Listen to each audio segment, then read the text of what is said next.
I've been wanting to tell the story for a long time, and I feel like with so much conviction I felt recently, and I've talked in a short, I posted before this, how this genocide happening in Palestine right now has affected me more than any other global tragedy I've witnessed in my life, and I feel, it's not enough. I need to do more to change the world. In response to this, I can't just act like it doesn't matter to me. I think it's a duty of every United States citizen to really have a conscious desire and put action towards changing the world, because our government is spreading so much terror and evil in the world right now that as citizens, if we don't do something to stop it, then even though other people can say, oh, we're not blaming the citizens of America, I feel like it's partially my fault as an American citizen. But the story I want to tell is something from elementary school, and I'm very embarrassed about it, especially now,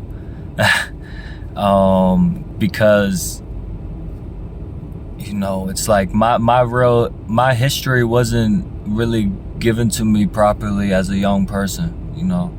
I knew I was Italian and some other things, but my mother and my stepfather would be like, oh, you're a mutt, because I do have honestly, I have more than just the Italian and the Spanish. I have a little bit of Irish that I don't really talk about, and I think something else. But my mother is half Italian and half Irish, and my father is Spanish and Italian, and I think he's got like one or two more things in him, but he's mostly Spanish and Italian, and so it's just my mother's side of it's Italian is Sicilian though, and it's very strong Sicilian, line, not that matters, but my Sicilian grandmother, who we call Norna, she's like brown. She's not white at all. She's completely brown, and so long story short, I learned more about my history, as I grew up and really cared about it more, and my mother moved down from New York. She was raised to North Carolina, who are very prejudiced against northern people. And I think the fact that I was told as a child I was a mutt, played into this, and then when I got older, I really struggled with my identity and tried to find it, more. And, wasn't really taught a lot about my culture at a young age, that my family came from, but eventually I realized like I got a lot of Spanish and Italian in me, more than that Irish, other European, whatever, and that's what I identify with. And through that ancestry trace that goes back to the Middle East and Levant, there's a lot more into it. I don't want to talk about all the study I've done, but I know my ancestors were Arabs, and some of them were Hebrew, and I know where my ancestors came from, and I had to learn that when I grew up. A lot of the Southern Europeans, the Mediterraneans, are mixed with Africans and Middle Eastern people because they all intermingled, for hundreds of years. That's why the Southern Europeans are darker, So all that aside, I had to spend 5 minutes talking about myself and my identity before I even tell you guys what I'm trying to say here is, when I moved down to North Carolina when I was in elementary school,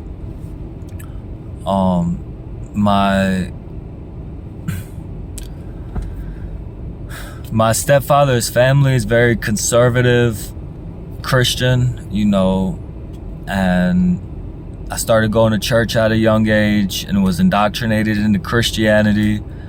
And I was told as a child, like, I was literally told, like, I'm not even exaggerating this at all. Like, I was told this as a child, that every other religion is the devil. And it's the devil's scheme to get people to burn in hell forever. Okay? Literally, I was told that over and over, you know, and that the religion that I was part of, Free Will Baptist Christianity, was about saving people so they don't go to hell, you know, and so they don't have to burn in hell forever. And I didn't want anybody to burn in hell forever, so I was very passionate about it. I really cared, you know. And there was a Palestinian girl who went to elementary school with us, and her name was Aseel. Now, anyone who went to elementary school with me, I swear to God, they will remember this. I swear to God, if I just brought up Aseel, they will remember. Like, we all thought she was like the most beautiful girl, you know, in the school, you know. Like, when we she was on the same bus. She rode the same bus as me, right? And it was this thing where when we got to school, the bus driver would send somebody down the bus to count and make sure, you know, they had the right number of kids or something, right? And literally, like, we would be chanting for Aseel. Like, it was so weird, you know what I'm saying? Elementary school boys shit, you know what I'm saying? And one day, whenever she didn't pick Aseel to go count the bus, all the boys on the bus would start chanting, "We want Aseel! We want Aseel!" Just because we wanted her to walk by and count us. I'm like, I swear to God, it was crazy, you know. But I remember one time we were at lunch together and she was sitting near me or whatever, and I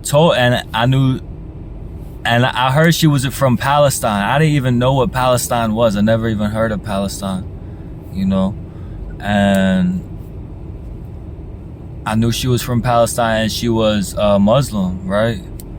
And so I think it was during Ramadan when it happened, you know, and she wasn't eating, and I was, you know, wondering about it. And he's like, "Oh, that's her religion," you know. I'm like, and I just told her, I'm like, "Your religion is wrong." And I'm sorry for laughing, like, it sounds so ridiculous, you know what I'm saying? Just imagine myself saying that, you know. But I felt the conviction and the passion, you know, like, I feel that I definitely felt like I cared about her in some sense. And, like, you know, at that age in elementary school, when I was so heavily indoctrinated in Christianity, I truly believed that her religion was created by a demon or the devil to get people to go to hell, you know. And I was indoctrinated with this Islamophobia. A lot of people around this conservative Christian environment I was raised in were Islamophobic as well. So many people are Islamic phobic in the place I grew up at. So I just want to apologize to Aseel.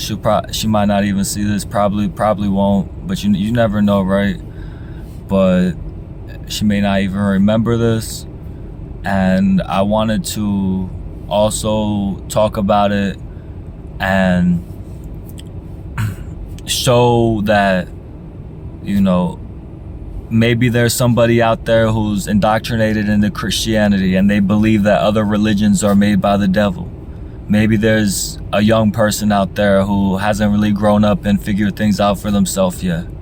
You know, people do change, and I want to forgive myself for being that way when I was younger and allowing myself to be indoctrinated like that and be like that, you know. And